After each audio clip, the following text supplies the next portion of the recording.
Welcome to the latest episode of the Matchday Programme Watch. Yes, and we're going to the 23rd of October 2021 today. We're going to have a look at this little one, or a big one. It's quite a big one, this one. Same pages, but obviously it's slightly bigger paper, isn't it? Of course, Brighton and Hove Albion, AMEX Stadium against Manchester City, of course. So at the moment, we've got Leicester City leading the Matchday Programme. Away programme watch. We obviously do a slightly different one for the City home programmes. We've got Leicester leading with a score of 7.5 out of 10. So there's plenty of options anyway. I'll go through the table at the end of this once you know where I'm going to stick Brighton's programme. And staple. You know me and staples. I like staples. You know what staples means, don't you? If it's staple, there's always a possibility. Oh yes, there's always a possibility of a pull-out feature in the middle, which if you're very careful, you can not wreck. And if you've got kids, it's great, isn't it? Buy a couple of copies and get this pull-out. Obviously, Mr. Rob Sanchez is in the middle of this one, and there's a great poster, pull-out poster you can stick on your wall. So, yeah, well done, Brian. I'll give you that. So already they're in my good books, obviously, for doing that. We'll see how it carries on, though. 22 pages of sort of ads and promotions, sponsors, that sort of thing. So about 26% of the magazine is sort of that sort of promotional material and stuff, which is about middling. I mean, some are higher, some are lower, and a lot are lower. You get anywhere between 22 and 29% or something like that. So it's about middle of the road. £3.50, which is probably the norm. As I say, Leicester scored on that point as well. I think theirs was £3, but £3.50, which is about normal. Yeah, flick through, as I said, I was impressed with that. Apart from that, not overly exciting by the looks of it. It seems to be a lot of images and seems to be a lot of ads, actually, when you flick through it. But obviously it wasn't that bad when we sort of looked at it. But layout's fine, just okay, nothing spectacular. Quite a simple layout, easy to read. There's no sort of dark text on a sort of darker background. Sometimes you get silly colours where you certainly a guy of my age with my eyesight it struggles to read. I have to literally even these I have to sort of take them off and sort of peer at stuff like that. And when I'm reading these things, and I did read this more or less on the way back from Brighton. So obviously I was on the coach and reading it on there. So it was nice and easy, as I say. It wasn't too difficult to read. This is a little bit of a special actually for Brian. This is classed as I think it's a no room for racism sort of special. So there's lots of things dotted about in it about that, which is obviously a very, very good thing to do. Nothing wrong with that, but obviously it perhaps takes away from perhaps stuff they might put in a normal magazine. So it's not masses of it, but it's dotted throughout, and obviously links to no room to racism. So that probably has a little effect on the programme itself.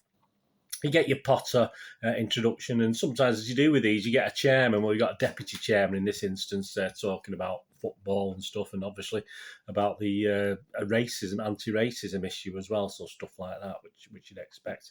Little reward for Amex. It was ranked the most accessible in the Premier League for disabled supporters. So well done for them for that. Obviously, personally, from a non-disabled point of view, getting in very big queues when we got there. We got there probably about 45 minutes before kickoff. I have no option on that. I like to get places early and get sorted. But hey, when you go with other people, you have to go with the flow, don't you? So there was massive. I was worried. I was a little bit worried, but no, the queue went down very, very quickly. I got into the ground probably about 15 minutes before kickoff. There's still queues outside.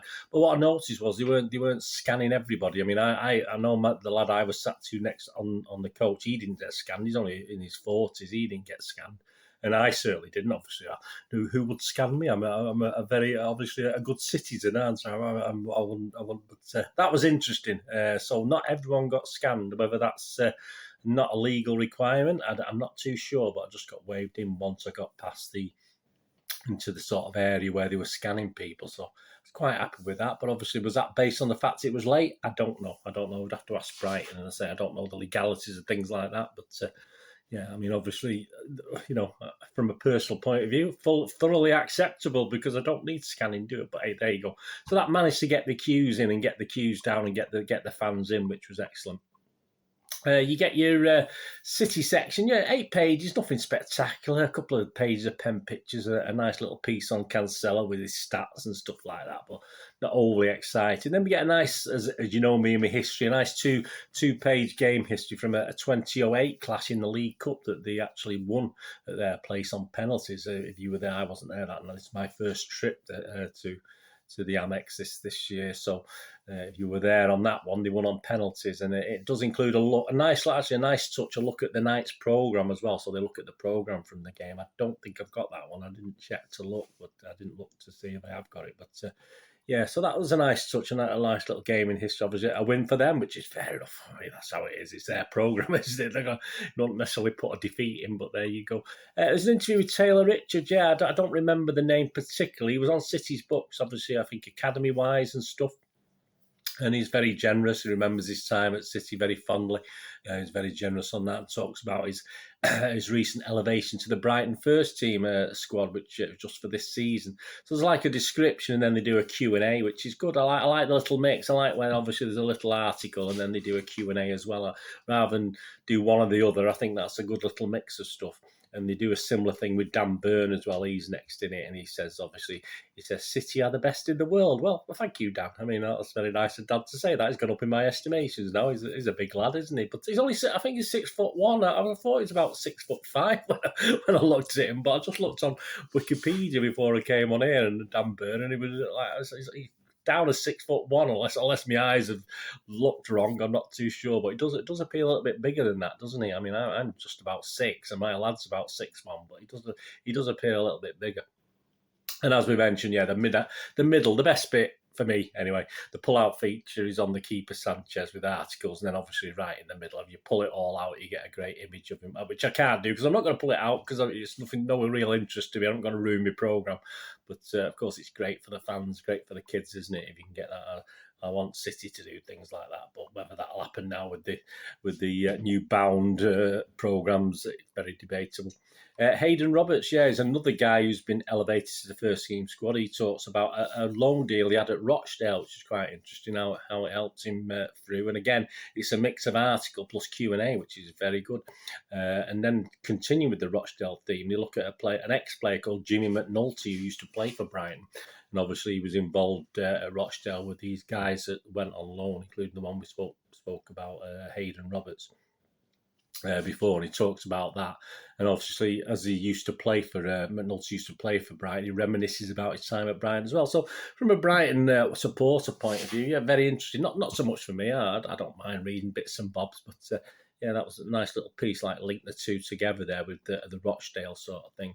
And we get to Three Lions Fozzie. It's a bit of a history thing. It talks about Brighton's players that have played international games over history. And obviously Steve Foster, which we all remember, the old headband, etc., was at Brighton between 1992 and 1996. He actually collected 3 caps for England. So it talks about his playing for England and the games and how he did, etc., which is nice. As I say, he only got 3 caps, but so what? He's 3 more than I got, but there you go.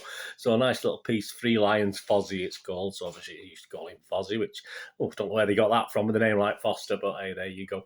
And there's a bit on the women as well. There's probably a bit on the academy as well, but I must have missed that one when I was looking through it, but I'm sure there'll be some bits and pieces on the academy and the women's football team as well.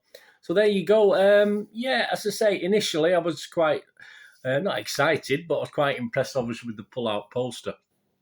But I wouldn't mind seeing a little bit more on City against Brighton, just from that one look back at the League Cup game. As I say, and that the best bits, obviously, the pull-out poster. The Steve Foster piece was okay for England, but overall, just a little unexciting from a general football point of view. Obviously, from a Brighton point of view, it is what it is. It's a Brighton programme, but not great. As I say, I'll give it credence and credit for the poster. I always like to see that, but sadly, overall, it was a bit bland for me. It didn't take me long to flick through on the coach home. Anyway, it probably took me about 10 or 15 minutes to read what I wanted to read and just have a quick scan at other things that I wasn't that interested about. So there you go with the highlight, of course, being the the pull-out poster for the wall. As you say, if you've got young fans, young Brighton fans, or even older fans, I mean, I wouldn't be ashamed. I have a tendency to stick things on the wall. Not that you'd know, but. Yeah, there you go. Anyway, smashing. So I will, unfortunately, it's going to get my lowest rating so far of the season. I'm sorry, Brighton, but it's going to go to the bottom of the table. So I'll stick the table up there. So Leicester still lead at 7.5 out of 10, followed by Liverpool at 7 out of 10.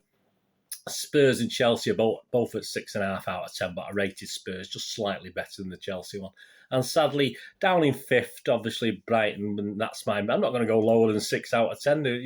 That's going to be the lowest score, but it's okay. Don't get me wrong. It just wasn't inspiring for my sort of what I like to see in a programme if you watch my Matchday programme watches. But anyway, if you got this, I know a couple of you guys who tune into this do get the away programmes. What do you think? Anyway, give us a shout.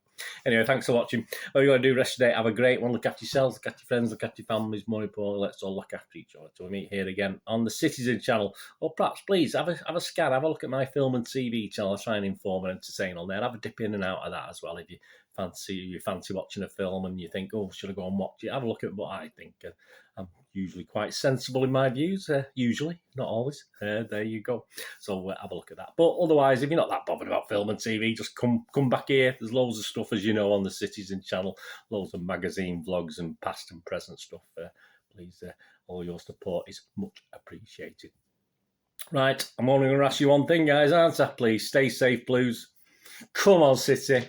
Thanks for watching. Bye for now.